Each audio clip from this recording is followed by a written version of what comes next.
guys, Will here with W.T.F car reviews, and today we're going to be reviewing the all-new 2023 Chevy Camaro LT1. And a big thanks to Raul at Furman Chevy in Brandon, Florida for making this review possible. I'll leave a link to your inventory below, and if you're looking for a new car, SUV, or truck in the Tampa area, I would definitely recommend checking these guys out, and that's for Raul.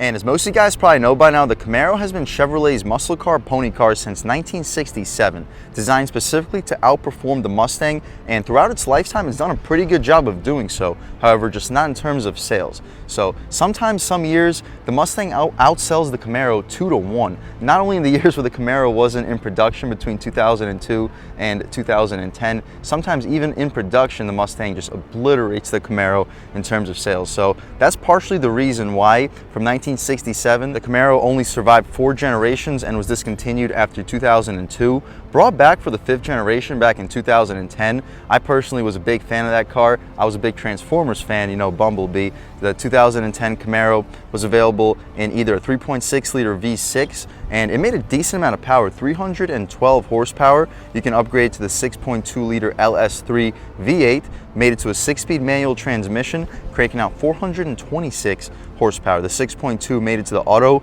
was the L99 V8, which made a little bit less power at 400 horsepower, or you could have gone with a 6.2 liter supercharged LSA V8, basically straight out of the CTS-V, cranking out 580 horsepower. Later on, there was also the 7-liter LS7 available for the Z28 Camaro, which made 505 horsepower, basically straight out of the Z06 C6 Corvette. But the Gen 6 was released in 2015, only available I believe in the LT and SS trim levels. For 2016 we got a few more trim levels for the Gen 6. It actually won Motor Trend Car of the Year for 2016, and after being a Camaro owner for the last couple of years, I can definitely 100% see why. So available in 4 different trim levels, starting with a 2-liter turbo making 275 horsepower, 3.6 liter V6 up at 335 horsepower, or you can go with a 6.2 liter LT1 that you see here, originally available only in either the 1SS or 2SS plus the 1LE, now available with this LT1 trim level itself, cranking out 455 horsepower, 455 pound-feet of torque. You can also go the top of the line 6.2 liter supercharged LT4 V8, basically straight out of the C7 Corvette Z06, cranking out 650 horsepower, 650 pound-feet of torque. So for 2023, there are a couple of changes with the Camaro, nothing big, starting with the shark skin metallic being introduced, as well as the radiant red metallic, which isn't really much different compared to the cherry red metallic, which was my previous favorite color for the Camaro, or really just Chevrolets in general. That cherry red metallic was beautiful, and the radiant red metallic, which is that color's replacement, is just as beautiful, if not better. For 2023, the 6-speed LT1 Camaro starts at $36,100, and that's the way that most people, including me, would recommend going with it. Personally, I own a 10-speed, but that's only because there were no 6-speeds available on dealership lots at the time of my purchase. If there was a 6-speed available on the lot, I promise you, I would have bought it. Unfortunately, with the 6-speed manual, you get that skip shift, which locks you out of 2nd and 3rd gear unless you go over 2,000 RPM in 1st gear, which can be pretty annoying, but you get used to it. Eventually, you just routinely take it over 2,000 RPM in 1st gear, and it basically eliminates the skip shift. Obviously, the automatic doesn't get the skip shift, but it does get cylinder deactivation, which for me personally, it allows me to get over 22 mpgs. I've averaged around 22.5 in my near 2 years of my LT1. So yeah, you get very good fuel economy, but once you're approaching the 100,000 mile mark, the lifters and cylinder heads may start to be wearing out a little bit quicker compared to the 6-speed manual. Anyway though, the 10-speed starts at $37,695, and that's what we have here. What do we get for that money? Let's jump right in. So up front, you notice your LED daytime running stripes, full LED headlamps, black bow tie in the center. This vehicle actually gets an illuminated black bow tie. However, it's just a dealer installed accessory, which hasn't been, as you see, installed yet. We also get the RS package, which gives you slightly different front styling with that chrome trim. I don't get that on my LT1. Rear spoiler, and we also get smoked out rear taillights, which I personally prefer over what I get to this black stripe. It says on the window sticker that it's a metallic, which is interesting. It's definitely a metallic. You can pick it up right here in the Florida sun. The paint, however, the red hot paint color, is not a metallic. The front styling though, I'm definitely a fan of it. Very clean look, functional airflow in the corner. Hopefully I can pick up that airflow for you guys on camera. There you go. Wheel and tire setup, same exact thing as what I got on my LT1. However, the tires here are all seasons. That's probably the only reason why I would recommend going with the SS, which is a couple $1,000s more than this, is the upgraded tires. But I personally upgraded my tires for only 720 bucks. You can check out that video of me talking about the upgraded tires. So for 720 bucks, I wouldn't say you need to upgrade to the SS, which is about almost $4,000 above the LT1. But here we got these 20-inch rims, black rims, carbon flash, wrapped in Goodyear Eagle F1 asymmetric all-season tires from the factory, dimensions being 245/40 R20. We get a Camaro Brembo 4-piston front brake caliper. Out rear, we only get a single piston brake caliper. I'm not gonna knock it for the single piston. However, we'll talk more about it out rear. I wish they gave us at least a red painted caliper. LT1 badge, LT is blacked out with the one in red. Body color, side mirror, it's not a folding mirror. I wish they gave us folding mirrors, but they still look very cool. No blind spot monitoring on the glass, but the glass fills up the frame well. The frame is small, so the glass is small, but it's a small car. It's really not that bad. Obviously, the blind spots are worse compared to like a Toyota Corolla, but compared to a Mustang, compared to a Challenger, it's really, I promise you, not much worse. We do get smart access for the driver and the front passenger. Out rear, we mentioned it, we don't get a red painted brake caliper. Come on, Chevrolet, give us a red painted brake caliper for the single pistons. Another reason why you may want to upgrade 3,500 bucks about to the SS, but again, you can always paint the red caliper aftermarket. The SS gives dual piston rear brakes. These are single pistons, so at the end of the day, not a big difference. I'm liking the black painted lug nuts. I do not get that on my LT1. LED for the side marker, LED for the rear taillights, and with the RS package, as you see RS in the rear left bumper area. Compared to my LT1 without the RS package, we get more smoked out taillights, smoked out third brake light, blacked out Chevy bow tie beneath that. It's not illuminated, it should be. It'll be added as a dealer accessory before the vehicle is purchased. The lip spoiler, its body color, I wish it was blacked out. It would match the center stripe a little bit better. I also wish the rear antenna was blacked out too to match the center stripe. But small complaints, of course. We'll take a step back here. We get the MPP Performance Dual Mode exhaust too. Sounds fantastic. We'll take a squat back here, get a good look at the quad tips. We'll fire it up, compare stealth mode to sport mode, and we'll hear how it sounds.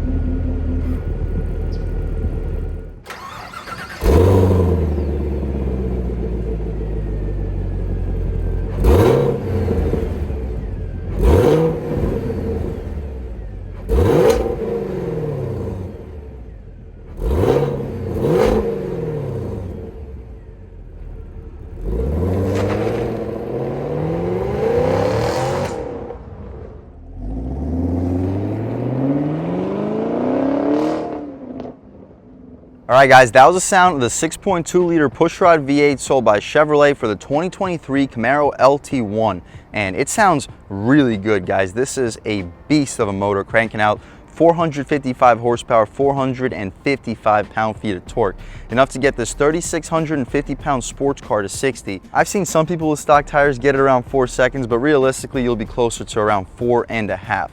You can upgrade the tires to some stickies, and then you can see 0 to 60 closer to 4, if not quicker. I think the quickest time I've seen with upgraded tires is about 3.9, maybe even 3.8. So this thing is a beast. It says Chevy Performance on top of the radiator area, but again, what you see is basically what we get. We get some supports connecting the strut towers to the chassis. We also get supports in front of the radiator, which would also help a ton in terms of handling. We also are supposed to get a true strut tower brace, but it's a dealer added accessory. This vehicle was literally just PDI'd, so give them some time, everything will be done in no time. It has a little Camaro badge right behind the hood scoop heat extractor. We can shut this thing right up. Hydraulic struts are also appreciated. The Mustang does not get struts, and this is just an LT1 bargain trim for the Camaro, and we still get the hydraulic struts. Definitely a thumbs up. One last look at the front styling. The black trim, to me, it looks like a more glossy trim compared to my LT1. You can let me know in the comment section what you guys think, but I see a little bit more gloss in the black. But we'll take one more step back, get a good look at the LED daytime running strips, and let's check out the interior. So the interior for the LT1, it's pretty bare bones, but you get literally just about everything you could possibly want or need. Again, smart access for the driver and a front passenger. We'll turn the lights off so we don't have to hear that annoying Chevrolet door chime, but the entire door panel is hard plastic. That's not what you buy this vehicle for. We get soft touch materials for the center and a decently soft armrest. Auto one touch for the front or the two windows that we do get, four-way adjustable mirrors, aluminum door handle, and a little bit of storage down below. The trunk release right down here, standard 6-speaker sound system. I read on Chevrolet's website that the speakers themselves are Bose. There's also an actual Bose sound system with the upgraded 8-inch screen that we don't get here. I don't get it on my LT1 either, but as somebody that has a standard 6-speaker sound system, I can tell you that it sounds really good for a bass system. The upgraded Bose obviously sounds like 10 times better, but for a bass system, it still has a very good sound to it. So I know a lot of you guys might be concerned. I was concerned, but I was also pleasantly surprised with the result. The seats are very comfortable, fully adjustable. We don't get lumbar control, but you can recline, drop, lift, and slide the seats. Power seats for the passenger, too. Nice touch. Taking a step inside, we get a Camaro little nameplate too as we step inside. We'll fire this thing right up with the door open. You guys can hear it up. Boom. So unfortunately we were in stealth mode, the boring mode. We'll throw it into sport as soon as we get the chance. Okay, vehicle, drive mode, engine sound, and sport. Boom, immediately changes right up. Listen. Yeah. All right, we can shut this door right up. Cool. So first thing we notice is the steering wheel. Compared to my LT1, obviously it's the same steering wheel as my car, but my car has 27, almost 28,000 miles on it. So the steering wheel, it just doesn't feel quite as brand new and gushy and just premium feeling. So huge thumbs up for the steering wheel. That was my first impression. I was like, wow, this thing feels different. But that's only because of the amount of use that my wheel has. White contrast stitching, solid 10-2 bolstering notch, 9-3 fits perfect in your hand. Side spokes, flat bottom. I wish we got an LT1 little nameplate down here, but really not a big deal as long as the steering wheel is functional. No complaints by me. The horn itself area is hard plastic but rubberized. The horn, very aggressive. People should definitely be getting out of your way. Cruise control on the left side. You can skip your songs, adjust your volume, adjust the infotainment cluster on the right side. Voice commands, you can answer and hang up your phone calls. To the infotainment adjustments, we have a timer, average speed, tire pressure, oil life, fuel information, trip B, trip A, and a digital speedo. You can see paddle shifters, they respond very quickly. We'll test them out once we take it out for a drive. Auto headlamps, very satisfying click for the turn signal stocks. No rain sensing wipers, wouldn't be expected on an LT1 trim. To the left of the steering wheel, the interior brightness. You can get a good look at your hood latch release. Another good look at your pedals, floor mounted accelerator pedal, tilt and telescoping steering wheel. The dashboard is all hard plastic, but I'm liking the look to it. I kind of wish these humps didn't stick out so high. I know a lot of people complain about the visibility in the Camaro, but it's really not bad. Like, look, check that, the side visibility, if you adjust your seat correctly, you can see pretty well out of that little corner. The rear, it's pretty fat for the seat pillar, but you can still see around it. The Mustang really isn't a whole lot better. My problem is when I'm like leaned back in my seat after like a long day, you know, after work, it's tough to really see over the hump because it's so high up, so it forces you to sit more upright in your car, a little bit tougher to relax, but really no complaints. If they do end up bringing the Camaro back, I kind of wish they shaved like an inch or two off of this cowly dash, whatever you like to call it. The gauge display, the tach goes to about 6,500 RPM, 160 mile-an-hour speedometer. Fuel tank top left, coolant temperature top right. To the left of the steering wheel, the vents themselves have a very cool design too, a cockpit style 7-inch touchscreen. We already checked out the engine sound. We have Stealth, Tour, and Sport. Stealth is the quietest, Sport is the loudest, Tour is right in the middle of the two, to be expected. Steering too could be adjusted. You can also have everything adjusted through the drive mode selector with Tour, Sport, and Snow and Ice. I did a full tutorial for the infotainment on my Camaro LT1 and nothing has changed here. So check that video out if you want me to go into more detail. Apple CarPlay, Android Auto, and system settings. You can just go zoom right out. 75 degrees, no way. It feels way hotter than that outside. But anyway, Apple CarPlay, Android Auto, climate, OnStar services, settings, Wi-Fi hotspot, phone, and audio. We'll leave it here in the home screen. Shortcuts beneath that. Automatic climate control. It's not dual zone automatic climate control, but we have auto climate with our vent control on the right side. Gear selector controls the 10-speed automatic transmission. I apologize for the glare. There's really not much I can do. The sun is literally directly right over the top. All right, I changed spots. It should be a little bit better, but the gear selector controls a 10-speed automatic transmission. If you don't want to use the paddle shifters for some reason, I'd recommend using them, but you can also use the gear selector itself. It's just in the improper direction to upshift and downshift, unfortunately. The backup camera, we take a quick look, very good resolution, guidance lines and trajectory, no parking sensors, but again, it's just the LT1 trim, wouldn't be expected. Throw right back into park. We have traction control you can turn on or off. You can also access your competitive mode, but with the stock tires, competitive mode really won't make the biggest of difference. Behind that, drive mode selector, as we mentioned, electronic parking brake, 12 volt, decent spot for a radar detector. I kind of wish it was closer in this area so the wire wouldn't hang over like it does in my LT1, but you get used to it. It's really not that big of a deal. 2 cup holders, you'll fit a 16 and a 12 ounce in it. The armrest, it's not that soft. One of the harder armrests that I felt on this channel. I wish they gave us a little bit more padding, and I wish they gave us a little bit more storage, because as you see, there's really not a whole lot in there. We do get a USB port and an aux port, some stitching for the area above the glove box. The glove box itself is damped, not lined with felt, but it's pretty large. I'd expect you to fit 15 to 20 license plates. You'll fit a pair of shoes. I wouldn't expect you to fit more than 1 pair though. You can shut this thing up.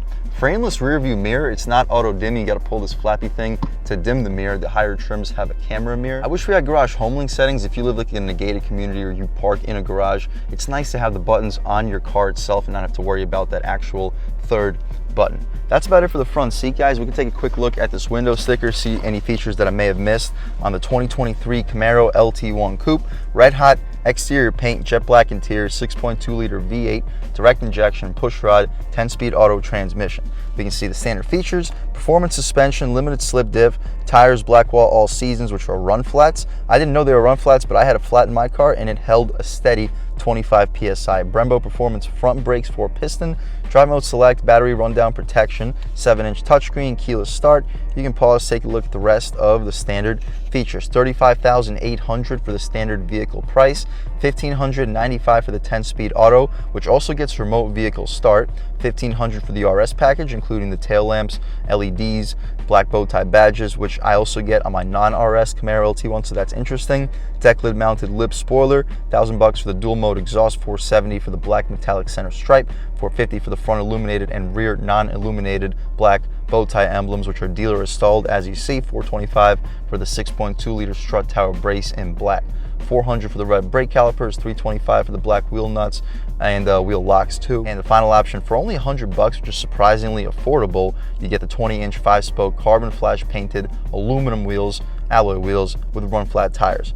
After $6,200 in total options, total price at $42,000, $1,400 destination charge totals us out at $43,445. Surprisingly good on gas, 20 mpg combined, 16 city, 26 highway, and for almost 30,000 miles, I've averaged 22.5 miles per gallon in my Camaro LT1. For old time's sake, we'll hop out in the back seat. There's absolutely zero chance I sit behind my own seat setting, so I'll clean some stuff off of the passenger seat real quick. Cool. Let's take a step out here, walk over to the other side. Just make sure we got everything covered in this LT1 review. I want to make sure, if this is your first time watching, we've sat in the back of this car so many times, but if it's your first time watching, let's go into full detail. So front legroom, we get a lot of it. We can compromise some for the rear passenger. You're gonna have to, because I'm a little bit over 6 feet tall. I won't have any space back here, but this is my space right now up front. Plenty of room for my legs, plenty of room for my feet, headroom, plenty of room. So the front seat passenger will not have any issues right now. The back seat passenger, however, let's see if we can make do with what we got. So okay, yeah, it's definitely not the easiest. All right, don't know if I'll be able to even fit my feet. My knees are definitely touching. Can you imagine if I didn't scoot that thing over by 5-6 inches? My head is in the ceiling. I gotta sit hunchback. Yep, literally no space. If I had to spend more than 20-30 minutes back here, I'd probably be complaining. Anybody over like 5'4", 5'5" maybe would definitely not want to spend more than half an hour to an hour back here. That is for sure. The back seat here is reserved for small kids or people you just don't like at all. We get 2 speakers back here though. The materials are hard plastic. I'm gonna get out of here. I think I've spent more than enough time in this back seat. Hopefully you get the point. There is just literally no space. The Mustang, however, also has no space. The Challenger has some space, but let's be real, it also has no space. If you're looking for a muscle car with a V8 and you need somebody to sit in the back seat, do your backseat passengers a favor and just go for a Charger. But anyway, underneath the Chevy bow tie above the license plate is a button which electrically opens up the trunk, tiny opening. It'll be tough to fit really anything back here, and the wheel well cutouts are basically embarrassing. You will not fit a golf bag horizontally. You may not even fit it diagonally. The seats though, however, fall down in one piece, so you fold over your seats down, you'll fit a golf bag, you'll fit a catcher's bag. You may even fit up to a 45 to 50 inch TV back here, but really this is basically the cargo that you have, which isn't bad. It's just the opening is tiny, which will make everything 10 times harder to fit back here. The Mustang opening is also pretty tiny. The Challenger has a large opening and the Challenger has a large trunk. But again, if you're loading up cargo, you would rather have the Charger for its sedan style opening, unlike the sports car drop-in style, if you know what I mean. But anyway, we can shut this tailgate right up. You hear those exhaust tips rumbling. All right, guys, now we're just about seeing everything we need to see with the inside and outside of the all-new 2023 Camaro LT1. Let's take it out for a drive. We're gonna leave it in sport the whole time. The exhaust in sport, steering's in sport. That's the way it's meant to be. That's the way that I drive it. And we'll throw it into the manual shift modes too, why not? And first thing I notice, I mean, I drive this thing every single day, so there's really not much for me to notice. All I can notice is how much different the steering wheel feels. So my steering wheel, it's collected a lot of grime. I've used a lot of products on it to clean it off throughout the years. I guess we can say years. It's been a year and 8 months. But for the last year and 8 months, I have washed my steering wheel with products at least 6-7 times, and it's made a huge difference. It's the way the wheel feels. Brand new, which is so much softer, more premium feeling. But anyway, taking a step out here, first gear, second gear.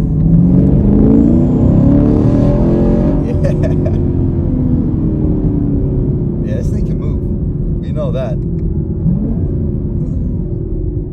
Nice. And for that downshift just now, the traction control light went off. My Camaro has done that a few times too. Let me know in the comment section what that's about. Why does the traction control light come on when you downshift? But first gear.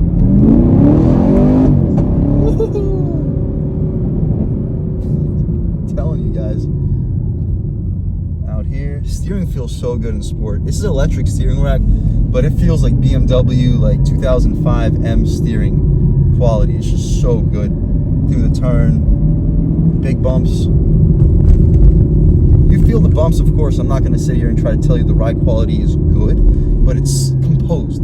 You hit the bumps and it doesn't feel like it's out of control. We got some massive craters over here. We'll see how the Camaro rides over it. A little faster than we should.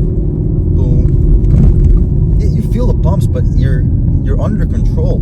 Like we reviewed a 3500 dual rear wheel heavy duty Silverado recently on this channel, and over those bumps, like you're like bouncing side to side. You don't know what the truck's gonna do. This thing, you're bouncing, but you're staying controlled. We'll try an acceleration off the line. We'll get a car that's gonna pass. We'll let him pass just to keep everybody as safe as possible.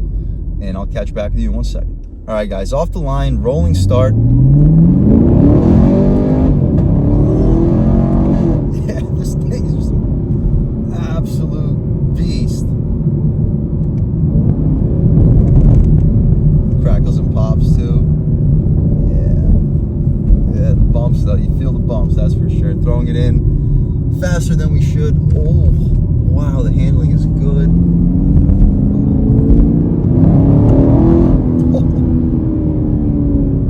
I'm loving it, guys. This thing is a blast. All right, guys, taking a step out into this multiple lane highway. Second gear on the gas.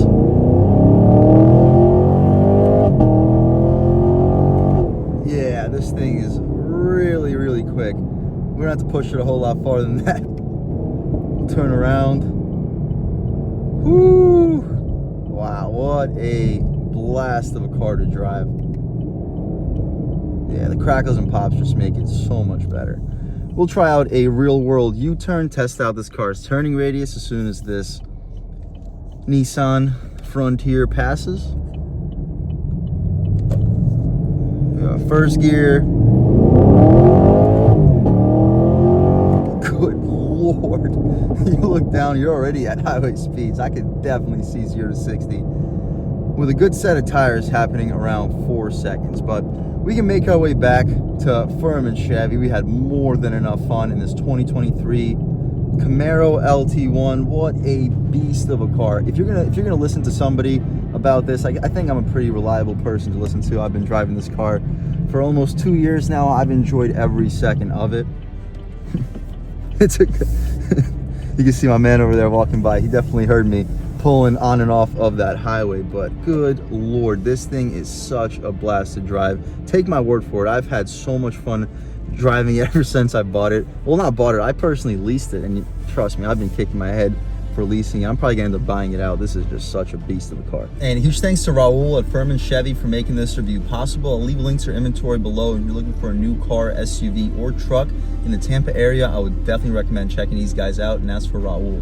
And huge thanks to all of you for watching. I had a great time making this video. If you're new to the channel, please subscribe. If you've already subscribed, thank you guys so much. You know, the channel is just not possible without you, and I really appreciate the constant support. But again, if you haven't subscribed yet, please subscribe. Leave a like too. It really helps me out the YouTube algorithm. That's how these videos get promoted to new people. Leave a comment. Let me know what you like. Let me know what you don't like. Leave a comment. Let me know if there's any specific cars, SUVs, or trucks you'd like to see reviewed on this channel, and I'll definitely try getting those videos for you as soon as possible. Other than that, again, thank you guys so much for watching, and I hope all of you have a great day.